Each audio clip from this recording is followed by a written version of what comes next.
दोस्तों, कहानी की शुरुआत में हम देखते हैं एक लड़की अनजाने में एक रहस्यमय दवा पी लेती है जिससे उसके शरीर में अजीबोगरीब बदलाव होने लगते हैं। न केवल उसके हाथों पर नुकीले कांटे उगाते हैं, बल्कि वो स्पाइडरमैन की तरह दीवारों पर चढ़ने लगती है और उसमें अपार शक्ति आ जाती है। वो एक हाथ से 300 किलो के पहलवान को उठा सकती है, लेकिन उसने सपने में भी नहीं सोचा था कि इस वजह से वो एक बहुत बड़ी साजिश में उलझ जाएगी। दरअसल निकट भविष्य में पर्यावरण तेजी से बिगड़ जाता है, जिससे पूरी दुनिया जानलेवा विषाक्त पदार्थों से भर जाती है। इसलिए सभी को बाहर निकलने के लिए खास तरह के मास्क पहनने पड़ते हैं। एक बायोफार्मास्यूटिकल कंपनी एरी मारियम ने एक गोली का आविष्कार किया जिसका दावा था कि यह शरीर में सांस द्वारा लिए गए विषाक्त पदार्थों को बेअसर कर सकती है, जिससे लोग बिना मास्क के भी स्वतंत्र रूप से सांस ले सकते हैं। हालांकि जल्द ही एक जीव विज्ञानी ने इस पर सवाल उठाया, ये कहते हुए कि इस दवा का लंबे समय तक सेवन घातक प्रतिरक्षा प्रतिक्रियाएं पैदा कर सकता है। लेकिन उसकी आवाज को कोई नहीं सुनता। वह भला दुनिया की शीर्ष तकनीकी कंपनी को कैसे चुनौती दे सकती थी। कुछ ही समय में यह बात दब गई। एला एले, जो एक कम मशहूर अभिनेत्री थी, कोएरीम कंपनी ने विज्ञापन के लिए साइन किया था। हालांकि वह खुद भी इस नई दवा का सेवन नहीं करती थी। एक दिन काम से लौटने के बाद एला अचानक अपने बॉयफ्रेंड से मिलने गई, लेकिन उसने पाया कि उसके घर पर एक पार्टी चल रही थी। एला को और गुस्सा तब आया जब उसने देखा कि उसका बॉयफ्रेंड अपनी ही बेस्ट फ्रेंड के साथ था। उसने अपनी सहेली से खूब झगड़ा किया और बॉयफ्रेंड को भी वहां से भगा दिया। लेकिन उसके दिल का गुस्सा शांत नहीं हुआ और उसने गलती से बॉयफ्रेंड द्वारा सहेली के लिए तैयार की गई नीली दवा पी ली। वो नहीं जानती थी कि यह दवा एक ड्रग डीलर ने एक भूमिगत प्रयोगशाला से चुराई थी और फिर उसे ड्रग्स के रूप में बॉयफ्रेंड को बेच दिया था। बदकिस्मत एला इस तरह एक प्रयोग का शिकार बन गई। दवा पीने के तुरंत बाद उसे सिर में तेज दर्द होने लगा और कुछ ही देर में वह जमीन पर गिरकर बेहोश हो गई। जब एला को होश आया तो उसे पूरे शरीर में कमजोरी महसूस हुई। उसने अपनी सहेली को मदद के लिए फोन करना चाहा, लेकिन उसने सीधा फोन काट दिया। एला जैसे तैसे खड़ी हुई, मुश्किल से घिसटकर बाथटब में घुस गई। ठंडे पानी से अपने शरीर को जगाने की कोशिश करने लगी, लेकिन उसे पता नहीं था कि उसके शरीर का जीन तेजी से बदल रहा था। इस बीच एला के बॉयफ्रेंड भी मुसीबत में आ गया। चोरी हुई प्रयोगशाला के लोग उसे ढूंढते हुए उसके घर आ गए। जब उन्होंने नीली दवा वापस मांगी तो बॉयफ्रेंड हैरान था। बहुत सोचने के बाद उसने अनुमान लगाया कि शायद एला ने वह दवा पी ली है। उनका नेतृत्व करने वाला व्यक्ति गंभीर चेहरे वाला जैक था, जो चोरी हुई प्रयोगशाला का प्रमुख था। पहले भी उसी ने एरीम कंपनी की आलोचना करते हुए वीडियो जारी किया था। जब ये लोग एला को खोजने के लिए कमरे से बाहर निकले तो उन्हें पता नहीं था कि वो लड़की कमरे के बाथटब में छिपी हुई थी। एला भी जानना चाहती थी कि वो दवा क्या थी, लेकिन बॉयफ्रेंड इतना घबरा गया था कि उसने कमरे से बाहर निकलकर एला को अंदर बंद कर दिया। जब वो प्रयोगशाला के लोगों को लेकर वापस आया तो उसने देखा कि एला गायब हो चुकी थी। इन लोगों को लगा कि बॉयफ्रेंड उन्हें बेवकूफ बना रहा है। घबराकर उसने अपनी पिस्तौल निकाल ली, लेकिन वो हट्टे कट्टे आदमियों का मुकाबला कैसे कर सकता था। उल्टा उसकी जांघ में गोली लग गई। वे लोग किसी को मारना नहीं चाहते थे, इसलिए उसकी मुख्य धमनी मेन आर्टरी को कसकर पट्टी बांधी और जल्दबाजी में चले गए। तभी बॉयफ्रेंड ने देखा कि एला छत पर छिपी हुई थी। वो हैरान था कि वो ऊपर कैसे चढ़ी। एला ने अपने हाथ पर लगे घावों को देखा और सोचा कि यह दवा की एलर्जी प्रतिक्रिया हो सकती है, लेकिन दरवाजा खोलते समय उसने सहज रूप से मुट्ठी मारी। कड़ी लकड़ी का दरवाजा टूटकर उसमें एक बड़ा छेद हो गया। एला बाहर निकली। उसने देखा कि वे लोग अभी भी आसपास थे, इसलिए वह वापस कमरे में गई और छत का रोशनदान तोड़कर वहां से भाग निकली। बॉयफ्रेंड भी अपनी जान बचाना चाहता था। वह दर्द सहकर भी उसके पीछे भागा। इस समय एला को पता चला कि उसके हाथों पर नुकीले कांटे उगाए हैं। जल्द ही प्रयोगशाला के लोगों ने शोर सुनकर पीछा किया। बॉयफ्रेंड डर के मारे छत से नीचे लुढ़क गया। एला सहज रूप से कूदी, लेकिन उसका शरीर इतना हल्का था कि वो आराम से जमीन पर उतर गई। पास में खड़ी उसकी सहेली शोर सुनकर दौड़ी आई। उसने सोचा कि एला ने ही बॉयफ्रेंड को नीचे धकेला है, इसलिए उसने तुरंत पुलिस को फोन कर दिया। एला को सफाई देने का मौका नहीं मिला, क्योंकि प्रयोगशाला के लोग अभी भी उसका पीछा कर रहे थे। वह कूदकर सड़क पर भाग गई, जहां उसे एक गुजरती कार मिली। संयोग से यह आदमी एला का एक चाहने वाला था। एला को बेहोश देखकर वह उसे उत्साह से अपने घर ले गया और उसके साथ कुछ गलत करने की तैयारी कर रहा था। एला ने सहज प्रतिक्रिया में उस पर हमला कर दिया, जिससे उसके चेहरे पर तुरंत एक घाव हो गया। तभी उसे एहसास हुआ कि उसकी कोहनी पर एक नुकीला ब्लड उगाया है। एला अंदर से बहुत घबराई हुई थी। उसे समझ नहीं आ रहा था कि उसके शरीर को क्या हो रहा है। ये नुकीले कांटे स्वतंत्र रूप से सिकुड़ भी सकते थे। डरकर उसने तुरंत कैंची उठाई और उन्हें काट दिया। बॉयफ्रेंड के घर पर हुई अजीब घटनाओं को याद करके एला परेशान होकर अस्पताल गई, लेकिन जब डॉक्टर ने उसका चेहरा देखा तो उसने सहज रूप से सोचा कि एला को कोई संक्रामक रोग हो गया है और उसे तुरंत अलग आइसोलेट करने की जरूरत है। एला मरने के कगार पर थी। उसने डॉक्टर को डांटा और भाग गई।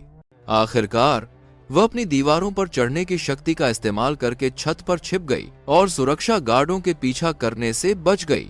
बेबस एला ने अपनी सहेली से मदद मांगी, लेकिन उसे देखते ही सहेली ऐसे डर गई जैसे उसने कोई भूत देख लिया हो। असल में वो बॉयफ्रेंड छत से गिरने की वजह से मर गया था। एला बार बार यही समझाती रही कि उसने उसे नीचे नहीं धकेला। उसने बताया कि उसके शरीर में अजीब बदलाव हो रहे हैं और कुछ रहस्यमय लोग उसका पीछा कर रहे हैं, लेकिन सहेली को लगा कि वह ज्यादा ड्रग्स लेने की वजह से पागल हो गई है। तब एला ने हाथों से ओवन खींचने का करतब दिखाया, जिससे सहेली को मुश्किल से उसकी बात पर यकीन हुआ। इतनी अजीब घटनाएं होने के बाद एला अब अपनी सहेली के बॉयफ्रेंड चुराने की हरकत की परवाह नहीं कर रही थी। वो बस एक सुरक्षित जगह पर आराम करना चाहती थी। तभी एला का फोन बजा। ये प्रयोगशाला के प्रमुख जैक का फोन था। उसने कहा कि वह एला की समस्या को हल करने में मदद कर सकता है। दोनों एक सार्वजनिक जगह पर मिलने के लिए सहमत हुए। एला खुशी खुशी समय पर पहुंची, लेकिन मिलते ही जैक उसे जबरदस्ती उठा ले गया। लेकिन उसने एला के म्यूटेशन परिवर्तन की सीमा को कम करके आंका। एला ने आसानी से हाथ की रस्सी काट दी। उसने भागने की बजाय मेज पर रखे कच्चे मांस को खाना शुरू कर दिया। जब जैक अंदर आया और ये सब देखा तो उसने बड़ी कुशलता से समझाया कि एला के शरीर में तेजी से चयापचय मेटाबॉलिज्म हो रहा है, इसीलिए उसे तुरंत ऊर्जा की जरूरत है। जैसे ही दोनों आमने सामने आए, तभी विशेष पुलिस का एक दस्ता अचानक अंदर घुस आया। एला को लगा कि वे उसे बचाने आए हैं, लेकिन उसके हाथों में बेरहमी से हथकड़ी डाल दी गई। वजह यह थी कि उसने अपने बॉयफ्रेंड को मार डाला था। एला रोने लगी और चुपचाप पुलिस के हाथों जेल जाने दिया। प्रमुख जैक को भी अंदर बंद कर दिया गया। तभी एला ने देखा कि उसके कान कठोर होने लगे थे और हल्का सा छूने पर वे अपने आप गिर गए, जिनकी जगह एक नया अंग ले रहा था। एला अंदर से बहुत घबरा गई और उसने जैक पर उसे राक्षस बनाने का आरोप लगाया। लेकिन जैक का मानना था कि शायद एला का परिवर्तन पूरी दुनिया को बचा सकता है। जब वह कारण बताने वाला था, तभी दरवाजे से एक शानदार दिखने वाला आदमी अंदर आया। एला ने पहचान लिया कि ये एरिम फार्मास्यूटिकल कंपनी का सीईओ था। उसे लगा कि उसे कोई सहारा मिल गया है, क्योंकि उसने एरिम कंपनी के लिए विज्ञापन किया था। युवा सीईओ जॉर्ज ने एला की कहानी सुनी और तुरंत कहा कि वह उसे ठीक करने का कोई रास्ता निकालेगा। पुलिस स्टेशन उसके घर जैसा था। उसने एक फोन किया और एला को बाहर ले आया। उसने तय किया कि पहले एला का पूरा चेकअप किया जाएगा और सब कुछ जांच के नतीजों पर निर्भर करेगा। जब एला को बेहोशी की दवा दी गई और वह गहरी नींद में सो गई, तो सीईओ उत्सुकता से जांच के लिए आया। रक्त विश्लेषण के नतीजों ने उसे चौंका दिया। एक तरह से एला अब इंसान नहीं थी। उसके जीन में उत्परिवर्तन म्यूटेशन हो गया था, जिसमें कीड़ों के कुछ लक्षण शामिल हो गए थे और वह केवल अपने शरीर की कोशिकाओं से हवा में मौजूद विषाक्त पदार्थों को बेअसर कर सकती थी। सीईओ जॉर्ज खुश हो गया और तुरंत पास के आइसोलेशन रूम में आया। उसे पता चला कि वह प्रयोगशाला के प्रमुख जैक को भी साथ लाया है और वह यह भी जानता था कि एला ने जैक की दवा का इंजेक्शन लिया था, जिसके बाद ही वह बदल गई थी।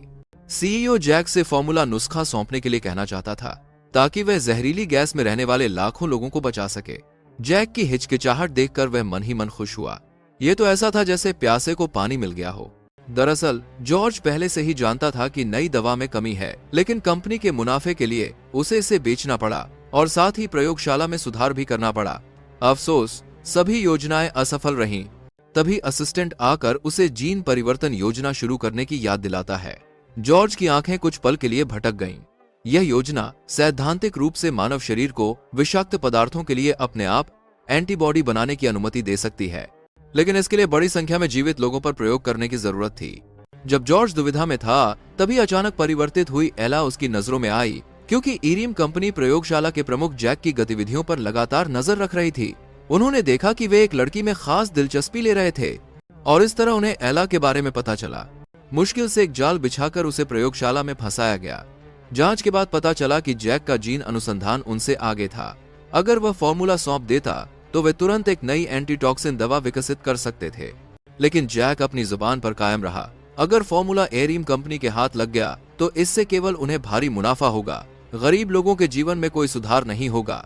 यह तरीका काम नहीं आया देखकर जॉर्ज ने एला पर ध्यान केंद्रित किया। उसने तुरंत जांच के नतीजे दिखाए और एला को बताया कि उसके जीन में उत्परिवर्तन हो गया है और एरिम कंपनी इसे सामान्य करने का तरीका जानती है, बशर्ते वो आगे के सभी इलाजों में सहयोग करे। एला को भी यही चाहिए था, इसलिए उसने बिना सोचे समझे समझौते पर हस्ताक्षर कर दिए। जब एला को फिर से होश आया तो उसने पाया कि उसे एक बंद प्रयोगशाला में रखा गया है। जॉर्ज शीशे के बाहर बोर्ड ऑफ डायरेक्टर्स को रिपोर्ट कर रहा था। वह एला के शरीर से बड़ी मात्रा में सीरम निकालने और उत्परिवर्तित जीन कोड को जबरदस्ती डिकोड करने की योजना बना रहा था, ताकि वे विषाक्त पदार्थों को बेअसर करने वाली नई दवा विकसित कर सकें। लेकिन जॉर्ज को यह नहीं पता था कि उत्परिवर्तन के बाद एला की सुनने की क्षमता असामान्य रूप से तेज हो गई थी और मोटी ध्वनि रोधक शीशे के बावजूद भी उसने जॉर्ज और बोर्ड की बातचीत साफ सुन ली। कुछ देर के सदमे के बाद जॉर्ज ने पहले उसे बेहोश करने का फैसला किया, क्योंकि अब वह कटी हुई मछली की तरह थी। कुछ ही देर में 2 कर्मचारी सीरम निकालने के लिए कमरे में आए, लेकिन उन्होंने एक बार फिर एला की दवा प्रतिरोधक क्षमता को कम करके आंका। दरअसल वो पहले ही जाग चुकी थी। जीन में लगातार बदलाव के कारण उसकी ताकत सामान्य लोगों से कहीं ज्यादा थी। एला ने आसानी से दोनों कर्मचारियों को पराजित कर दिया और जैक के ठिकाने के बारे में पूछा।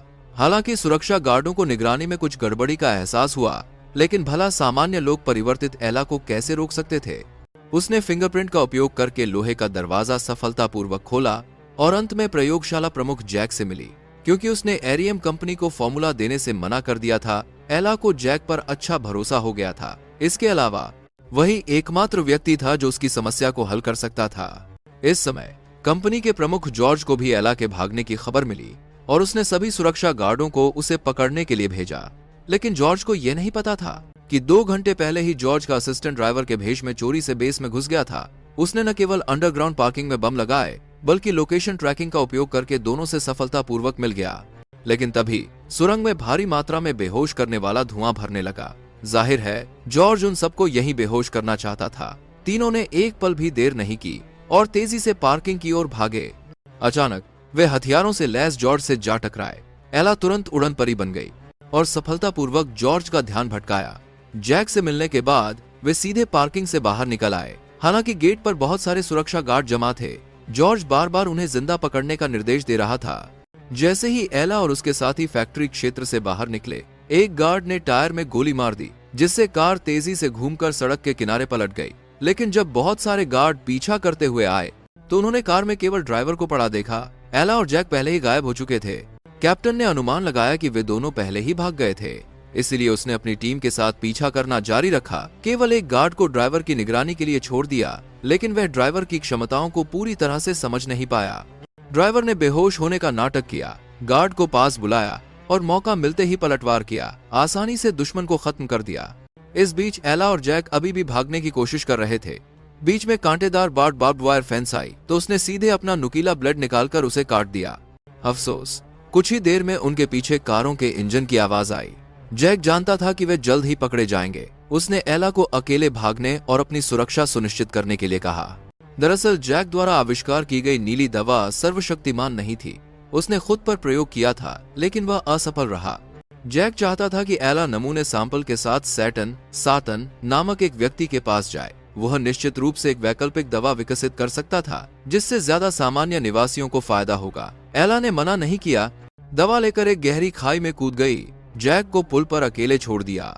कुछ ही देर में जॉर्ज सुरक्षा गार्डों के साथ वहां पहुंचा। जब वो एला को नहीं पकड़ सका तो उसने जैक का मुंह खुलवाने का फैसला किया।